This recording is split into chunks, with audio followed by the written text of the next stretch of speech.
in English after that I have originally wrote my diary in Hungarian.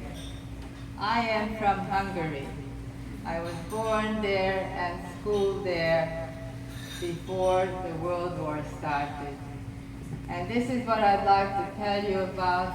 I wrote the diary as things happen almost daily.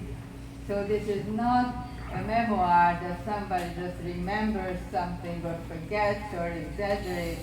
This is the exact same thing the way it happened. That's how I wrote it down. And you can hear the story of my life as a young girl. I have a little summary of my book that I'm going to read to you. And if you have any questions, I'll stop, answer the questions. It will be very interesting, I'm sure. So to start here, when I was 17, I decided to start writing a diary. I carried this diary with me all through the war years and during my travels until I entered the United States.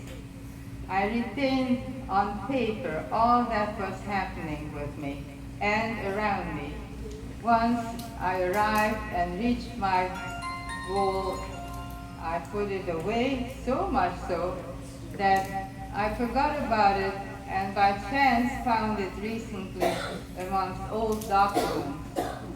My sons asked me to translate so they could also enjoy reading my diary, and now I published it, and it is being sold in English on Amazon and selling all through the United States, Canada, Europe, and even Australia and Brazil. It is a story that really people want to know about, and it shouldn't be forgotten. I was born and went to school in Miskolc.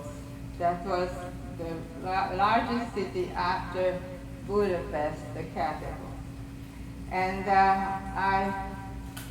the life at that time for the Jewish families was very nice. The Hungarians did not discriminate. We had the same rights and opportunities as they did until Hitler changed everything. My father was the director of the utilities company, just like FPR here, until he was removed by force and taken to a labor camp at age 52. That's when already the Hitler era started.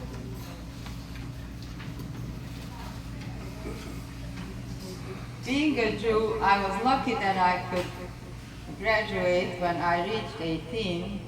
My dream was always to become a doctor. However, an ordinance arrived that Jews could not enter in the universities. At the same time, we had to give up our home and move to Budapest, not knowing if I ever will return. Is this echoing here? A little bit, but it's okay. Can everyone hear okay? Yeah. Okay. When the Germans entered Budapest in 1944, I knew that our life is in mortal danger.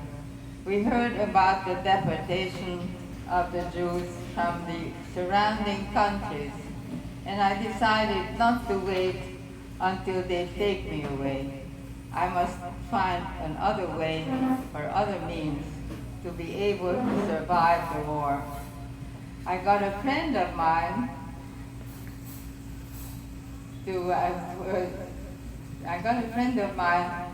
to acquire false documents, and with them became a Christian girl with a new name. I felt confident that I can live alone, unknown to anyone. My parents had moved to the ghetto houses, which were marked by a yellow star. Meanwhile, I got a job as a nanny, taking care of a little girl. And of course, they did not know that I was Jewish.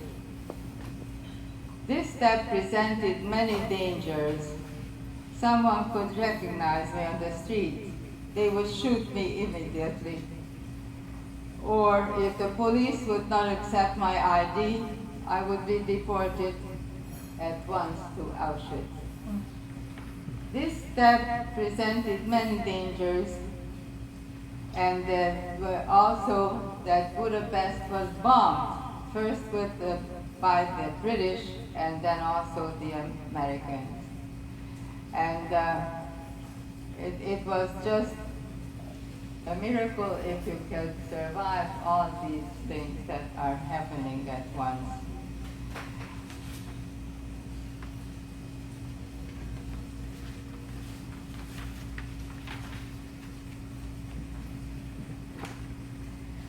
The Hungarian Arrow Cross Guards, who were the Hungarian Nazis, started deporting the men from the ghettos. That is when they took my father. My mother was able to escape and come to live with me, at the same time put my life in great danger.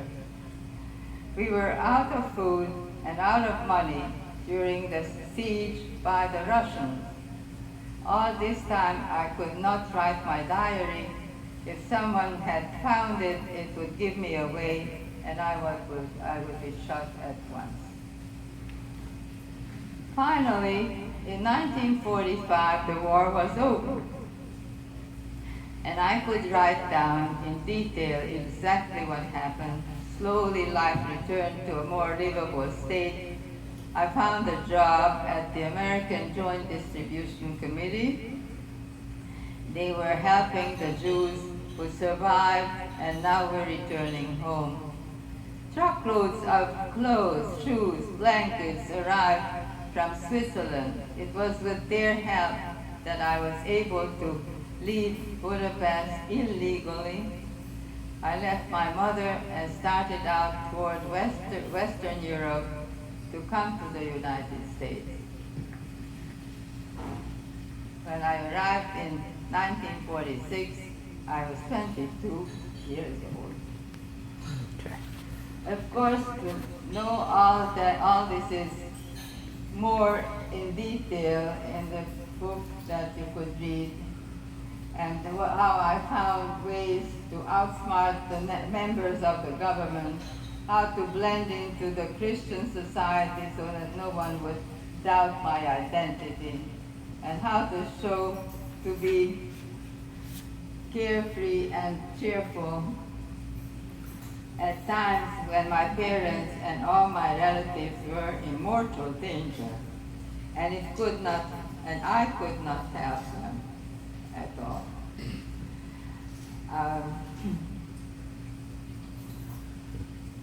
Here are written in the book my experiences, my hopes, the strength and determination to survive. So